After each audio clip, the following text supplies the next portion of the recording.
Hey everyone, so this video is going to be a first impressions on 5 fragrances.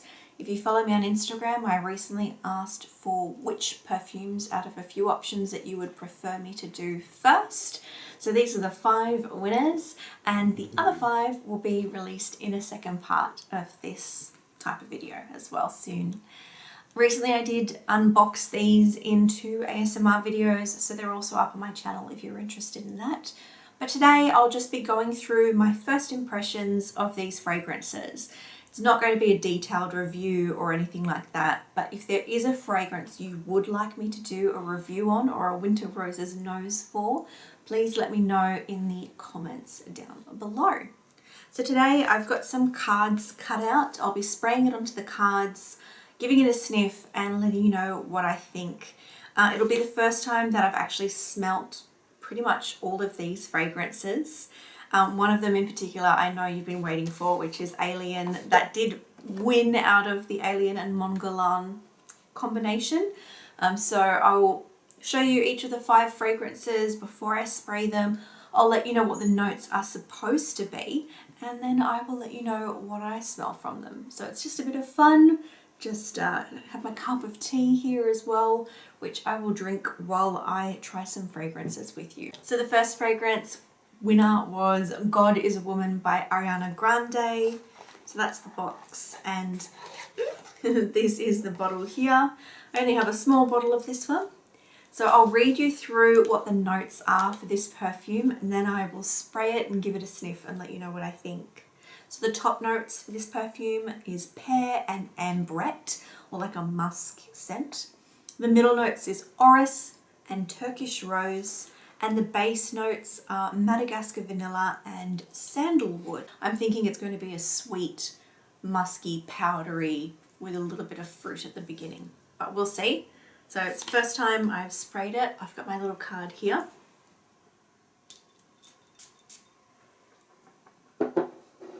Well, that's quite nice actually. This is actually a really nice pair. I haven't read reviews on any of these in great detail either yet. I wanted it to be just a really genuine first impressions for you. I get a lot of pear, and it's actually really fresh kind of a pear. There is a floral note to it, but it's not very strong. I'm just getting powdery vibe. Pear is a fruity, fresh, really green, crunchy kind of pear. It's quite sweet. I'm getting more like sugar notes or spun sugar kind of a scent to it too. I'm not getting a heavy rose or anything like that. It may end up reacting differently on my skin, but I'm not going to try them all on my skin today. If I do a review on the videos, absolutely I will. Getting a little bit of that like vanilla sweetness, but if you like pear, definitely give this one a go, because it's very fresh, very pear forward, I guess you could say. I like this one actually. This may end up being my favorite of the Ariana Grande perfumes. I'll see how it reacts on my skin, and if you're interested I can do a review. I have reviewed the other fragrances I own. I think I have 6 other fragrances by Ariana Grande. That review is up on my channel already. But on initial sniff, this one I think may be my favorite over all of the others. It smells really nice. It's a really nice, fresh, spring, sweet, but not sickly sweet kind of scent. I think the pear really helps it actually, which is unusual because pear is a bit hit and miss for me. So we'll see how this one goes on my skin, but if you do want me to review this in detail, please do let me know. That way I can cover things like longevity, how long it lasted, what it smelled like over time, and stuff like that. Now the next fragrance is Florabotanica by Balenciaga. Unfortunately, I actually think this one has been discontinued. You can still find it around the place. I think there's some online stores that sell it. I think I recently saw it in a few Chemist Warehouse stores. for those of you in Australia, but I do think it has been discontinued. So I remember when I was unboxing this, I could kind of smell it through the packaging. I don't know if it leaked a little bit in shipping or whatever, but I did get a brief whiff of this. But this will still be my first actual spray. So for Florabotanica, the notes are, top note is mint. The middle notes or heart notes are rose, carnation and cannabis. And the base notes are vetiver and amber. So this, reading that, to me, I'm going to get the impression that it's very fresh. So the mint. This with the rose, carnation, the amber and the vetiver basing it out as well, I think it's going to probably smell quite green, quite fresh. I'm not sure about how the cannabis is going to smell, to be honest, in here, whether or not it just adds a more green, like herbal element to it. And carnations, it's an unusual note to have in a fragrance. I know it's in a few other fragrances. I actually have carnations. I've got some I grow in a pot on my front, in my front yard. But here we go for first impressions for Florabotanica. The spray is actually really nice on that one. It has a good pressure. I like when a bottle feels comfortable and feels good to spray. So, oh wow, okay.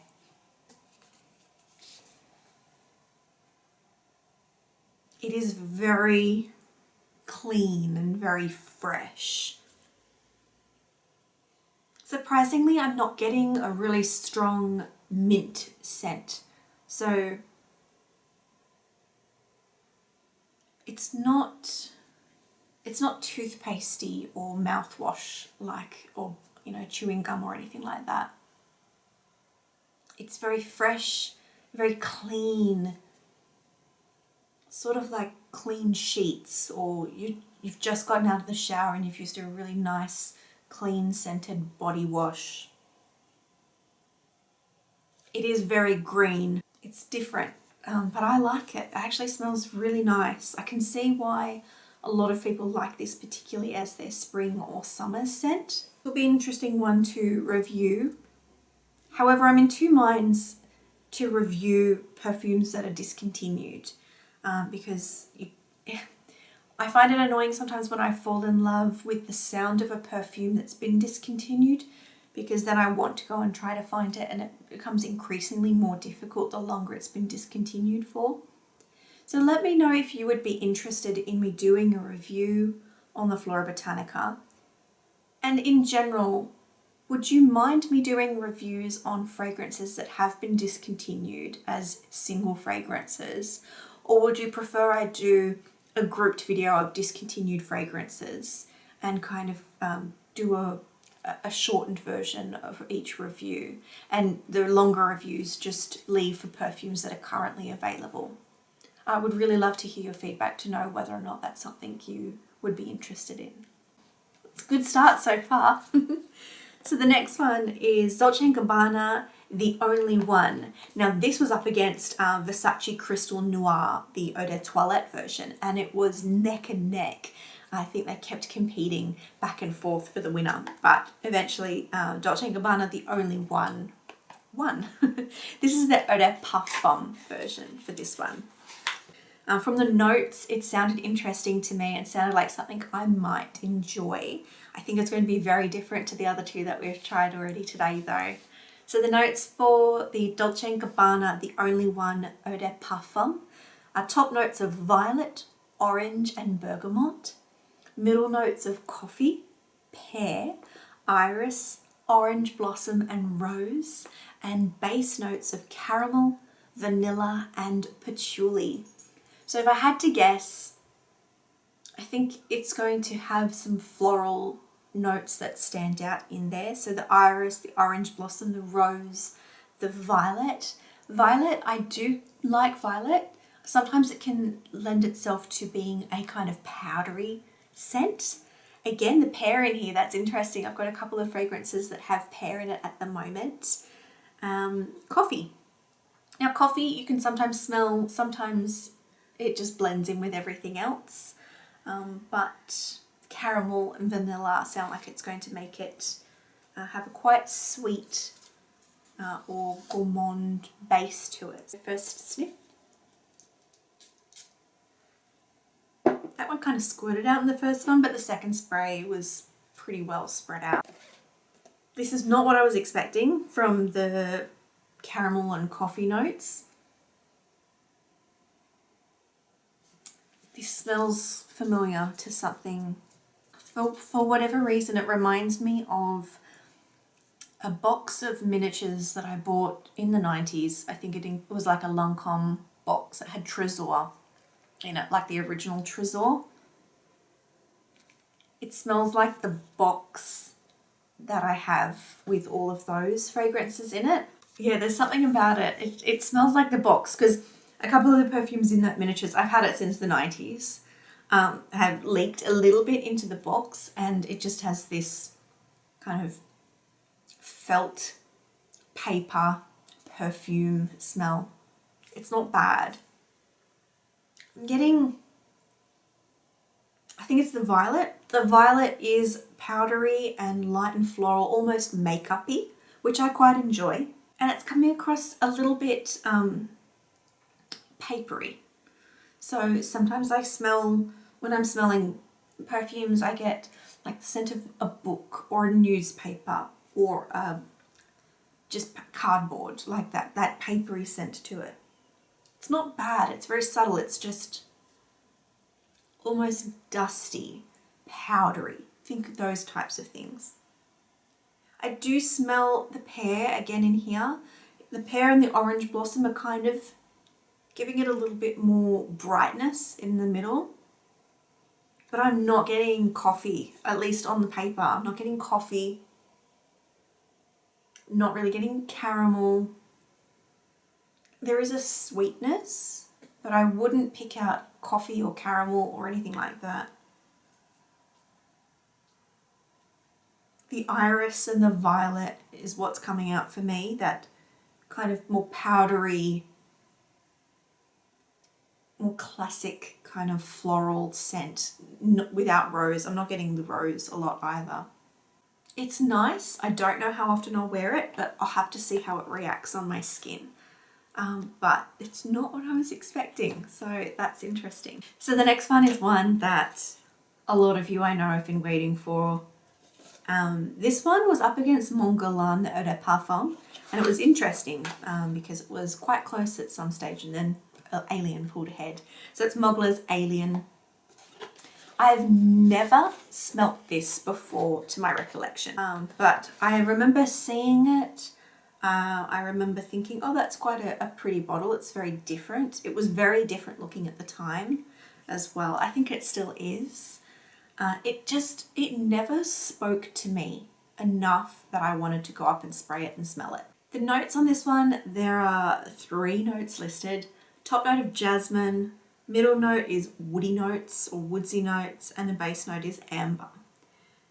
So I think I like jasmine. I know I like jasmine, the actual jasmine plant, and how that smells. How it translates in a fragrance can be very different. It depends on their interpretation of jasmine. And the woody notes, I do like woody notes and amber in perfumes, like I've said.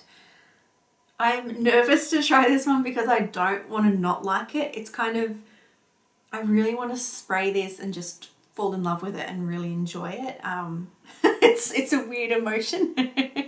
I am actually nervous to try this one because I think it's been hyped up and so many people said I needed it in my collection. And I've always thought about trying it but never actually did it. So let's just do it. Let's get it over and done with. Let's spray it.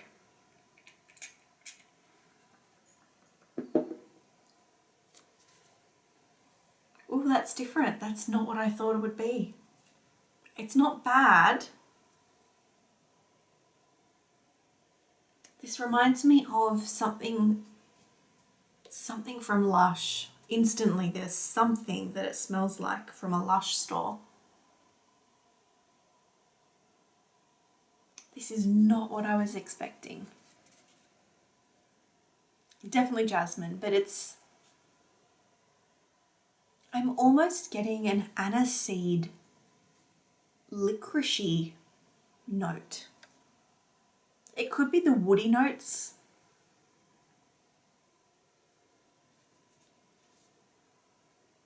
I think the woody notes mixing with the floral, it's kind of giving me a really subtle licorice type scent. So kind of like the aniseed and licorice you would smell in Lolita Lempeca, but not anywhere near as strong and pronounced as that. But there's something in there. This smells, it definitely smells like something from Lush. I don't know if it's Sex Bomb? Maybe?